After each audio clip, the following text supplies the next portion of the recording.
Hello friends, Akshita classes के YouTube channel में एक बार फिर से आप लोगों का हार्दिक स्वागत है बच्चों।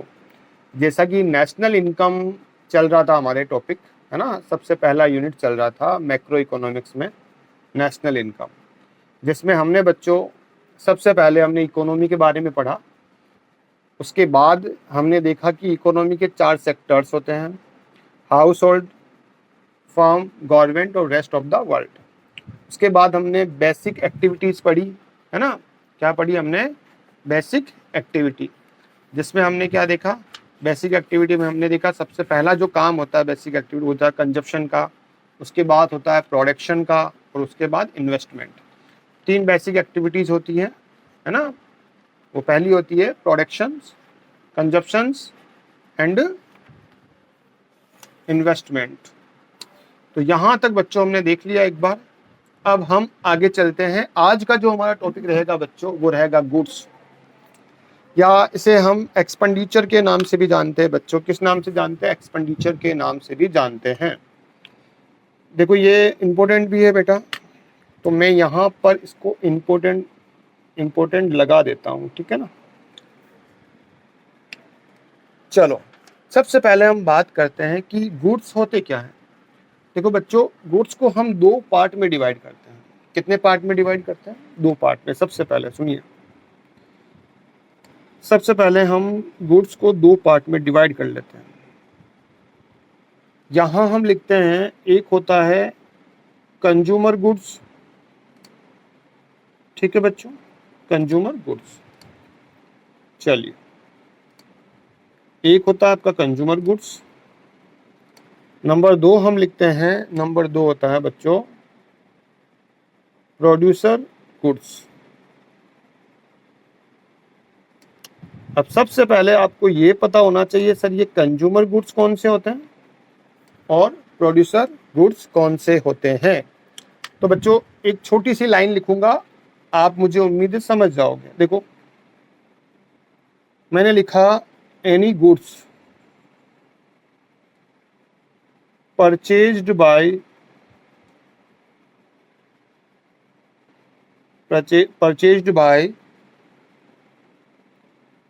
household, then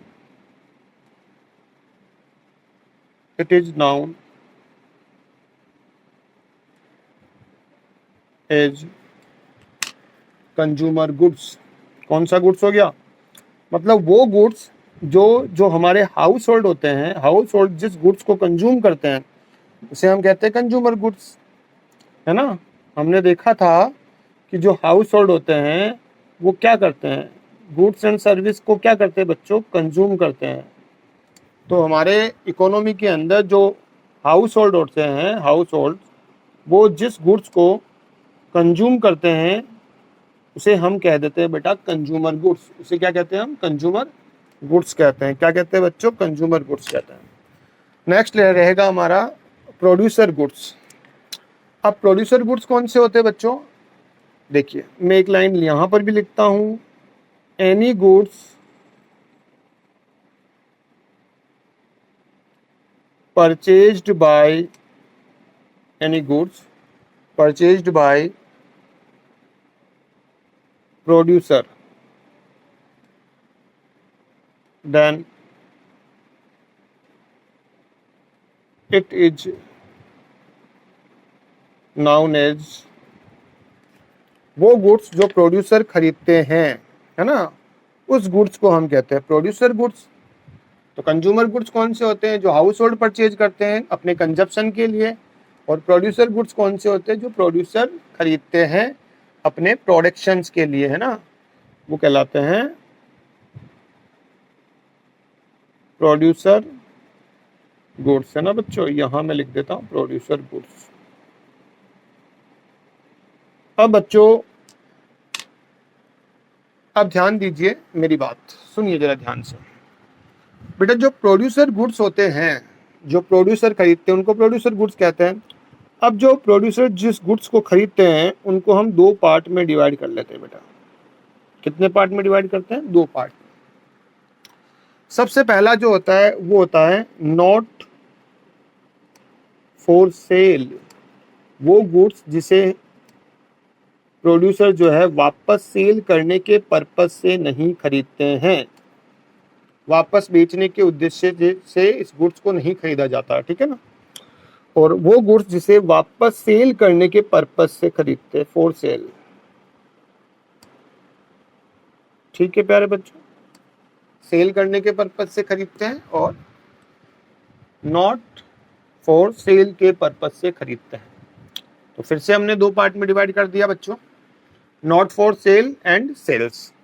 चलो बच्चों अब सुनिए जरा ध्यान से, नॉट फॉर सेल में हम बात करते हैं, कभी कभार क्या होता है, एक मैन्युफैक्चरर, एक प्रोड्यूसर किसी प्रोडक्ट को परचेज करता है लेकिन उसको वापस सेल करने के पर्पज से नहीं खरीदता है ना, उसको लॉन्ग टर्म के लिए यूज करता है, उसका क्या करता है, वो लॉन्ग टर्म के लिए उसका अपने बिजनेस में यूज करता है, लॉन्ग टर्म के लिए बिजनेस में क्या करता है बेटा, यूज करता है ना। तो इसको हम यहाँ पर एक एरो लगा के यहाँ लिख देते हैं, फॉर लॉन्ग पीरियड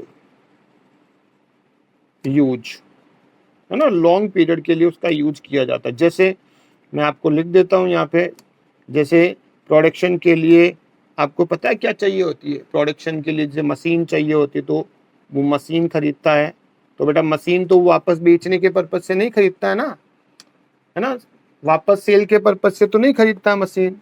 जैसे कोई इक्विपमेंट खरीदता है,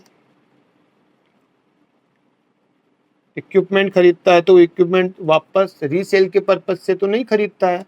तो इस प्रकार का जो गुड्स होता है बच्चों, ये इस टाइप का जो गुड्स होता है ना, जो नॉट फॉर सेल होता है, जिसे वापस सेल करने के उद्देश्य से नहीं खरीदा जाता है, इस प्रकार का गुड्स, इस प्रकार का गुड्स है ना बेटा, जिसे वापस सेल करने के पर्पज से नहीं खरीदा जाता है, उस गुड्स को हम कहते हैं कैपिटल गुड्स। क्या कहते हैं बेटा, कैपिटल गुड्स के नाम से जानते हैं। ऐसा गुड्स क्या होता है बेटा, कैपिटल गुड्स होता है। और हमने अकाउंट्स में भी पढ़ा था, इस प्रकार के जो मशीन परचेज की, इक्विपमेंट खरीदा, बिल्डिंग परचेज की, तो इस प्रकार की जो एसेट्स होती है उसको हम कैपिटल एसेट्स बोलते थे। वहाँ पे क्या बोलते थे, कैपिटल एसेट्स। यहाँ हम कहते हैं कैपिटल गुड्स। क्या कहते हैं बच्चे, कैपिटल गुड्स। चलो यहाँ तक उम्मीद है आप लोगों के समझ आया होगा ये, ठीक है। फिर आगे चलते हैं। फिर होता है फॉर सेल, जिसे वापस सेल करने के पर्पज से खरीदा जाता है ना, वापस उसको सेल करने के पर्पज से क्या करते हैं हम लोग, खरीदते हैं। वापस रीसेल करने के पर्पज से जिस गुड्स को खरीदा जाता है बेटा, उसमें आती है हमारी रॉ मटेरियल। क्या आती है, कच्चा माल जो होता है उसका हम क्या करते हैं, प्रोडक्शंस करते हैं, है ना, कच्चे माल से हम फिनिश गुड्स तैयार करते हैं, फिर उसको क्या किया जाता है, सेल किया जाता है, ठीक है। तो सुनिए जरा, तो यहाँ लिखते हैं हम लोग,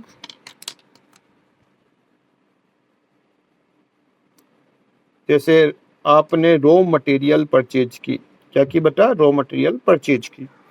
अब आपने रॉ मटेरियल परचेज क्यों की, ताकि आप क्या कर सको, प्रोडक्शन कर सको। क्या कर सको बेटा, प्रोडक्शन, है ना, ठीक है प्यारे बच्चों, है ना। या फिर आपने कोई ऐसा गुड्स खरीदा है, आपने गुड्स परचेज किया for resale purpose, resale purpose से ना, ठीक है। और डेली टू डेली, रोज का रोज आप रीसेल करते हो, खरीदते हो बेचते हो, खरीदते हो बेचते हो, है ना। यहाँ लिख दो daily to daily, regular basis पे जिसको हम बोल सकते हैं। तो इस प्रकार का जो गुड्स होता है ना बेटा, इस प्रकार का गुड्स, इस प्रकार का जो गुड्स होता है, उस गुड्स को हम कहते हैं इंटरमीडिएट गुड्स। इस प्रकार के गुड्स को हम क्या कहते हैं बेटा, इंटरमीडिएट गुड्स कहते हैं। क्या कहते हैं, इंटरमीडिएट गुड्स। तो एक बार वापस से देखते हैं हम लोग। देखो हमने बच्चों गुड्स को दो पार्ट में डिवाइड किया, एक होता है कंज्यूमर गुड्स, एक होता है प्रोड्यूसर गुड्स। कंज्यूमर गुड्स वह गुड्स होता है जिसे हाउस होल्ड अपने कंजप्शन के लिए काम में लेते हैं, जिसे हम कंज्यूमर गुड्स के नाम से जानते हैं, ठीक है, क्लियर हो गया। एक होता है बेटा प्रोड्यूसर गुड्स। प्रोड्यूसर गुड्स वो गुड्स होता है जिसे प्रोड्यूसर परचेज करता है अपने प्रोडक्शंस के लिए, है ना, इसको हमने दो पार्ट में डिवाइड किया। वो गुड्स जिसे नॉट फॉर सेल के लिए खरीदा, वापस रीसेल करने के पर्पज से नहीं खरीदा है, यानी इसको वो अपने पास लॉन्ग पीरियड के लिए अपने पास रखेगा। ठीक है, जैसे इसमें मशीन है, इक्विपमेंट है ना, इससे प्रोडक्शन करेगा, वो मशीन का यूटिलाइजेशन करेगा, मशीन काम में लेगा बिजनेस में, मशीन चलेगी तो प्रोडक्शन होगा, है ना, लॉन्ग पीरियड के लिए होगा ये।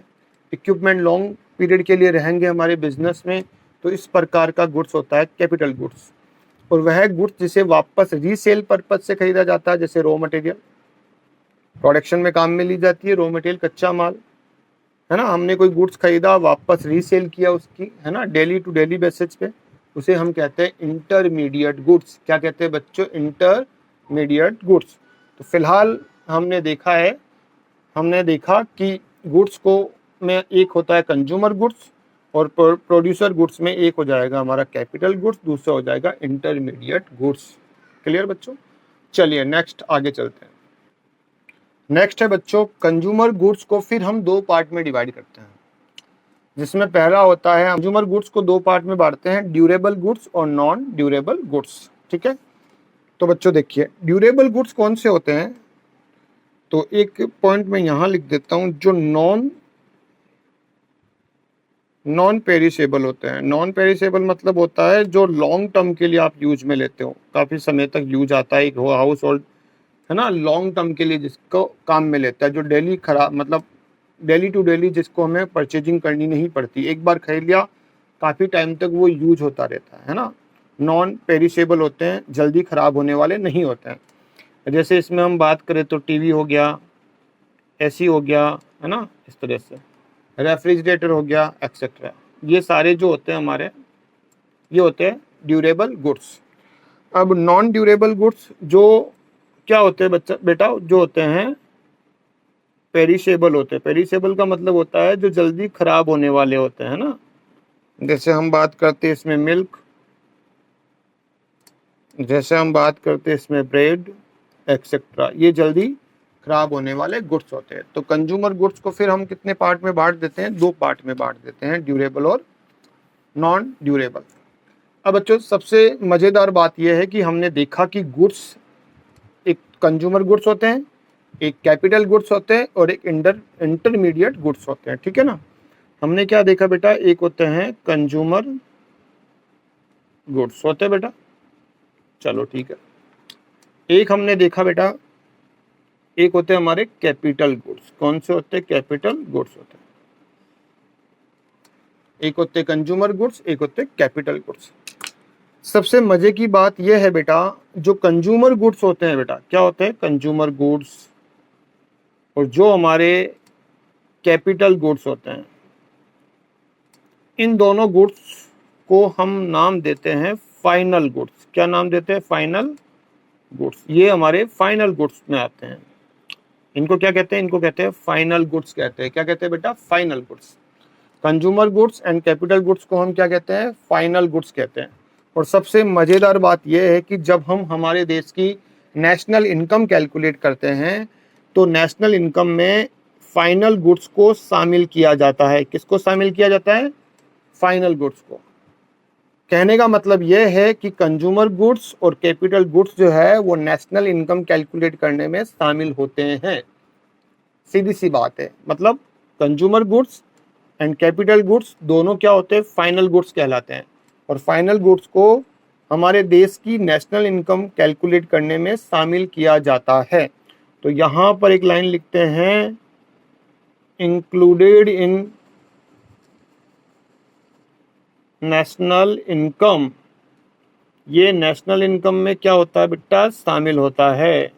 तो इसको मैंने बॉक्स में डाल दिया और इधर मैंने एक एरो लगा दिया, तो आप समझ जाओगे, उम्मीद है कि आपके समझ आ गया कि फाइनल गुड्स कौन से होते हैं। कंज्यूमर गुड्स और कैपिटल गुड्स को मिला के फाइनल गुड्स बनते हैं, और जो फाइनल गुड्स होते हैं वो हमारे देश की नेशनल इनकम में शामिल किए जाते हैं। अब बेटा एक गुड्स बच गया है, जिसका नाम है हमारा इंटरमीडिएट गुड्स। नंबर 1 था, ये नंबर 2 था, दोनों को शामिल करते हैं, इनको कहते हैं फाइनल गुड्स। और फाइनल गुड्स हमारे देश की नेशनल इनकम में शामिल होते हैं। अब देखो, अब रहा हमारा इंटरमीडिएट गुड्स। इंटरमीडिएट गुड्स वो गुड्स होता है जिसे वापस रीसेल के पर्पज से खरीदा जाता है ना, एक प्रोड्यूसर वापस बेचने के उद्देश्य से खरीदता है। बड़ी मजेदार बात यह है बेटा, बहुत मजेदार बात है ये, कि जो इंटरमीडिएट गुड्स होता है ना बेटा, उसको हम नेशनल इनकम में शामिल नहीं करते हैं। Not included in national income. ठीक है, इंटरमीडिएट गुड्स जो होते हैं बेटा, उसको हम हमारे देश की नेशनल इनकम कैलकुलेट करते समय शामिल नहीं करते हैं। तो सिर्फ और सिर्फ कंज्यूमर गुड्स और कैपिटल गुड्स जो होते हैं, जिन्हें कि हम फाइनल गुड्स कहते हैं, उनको हमारे देश की नेशनल इनकम में शामिल किया जाता है। इंटरमीडिएट गुड्स को हमारे देश की नेशनल इनकम में शामिल नहीं किया जाता है। तो आपको ये इतना सा टॉपिक बेटा याद रखना है। ठीक है बच्चों, तो एक छोटा सा लेक्चर था आपको गुड्स को लेके। नेक्स्ट हम जो लेक्चर रहेगा उसके अंदर हम कंज्यूमर गुड्स और कैपिटल गुड्स में क्या डिफरेंसेज होते हैं उसके बारे में हम बात करेंगे। फाइनल गुड्स और इंटरमीडिएट गुड्स में क्या डिफरेंसेज होते हैं इनकी हम बात करेंगे। थैंक यू बच्चों।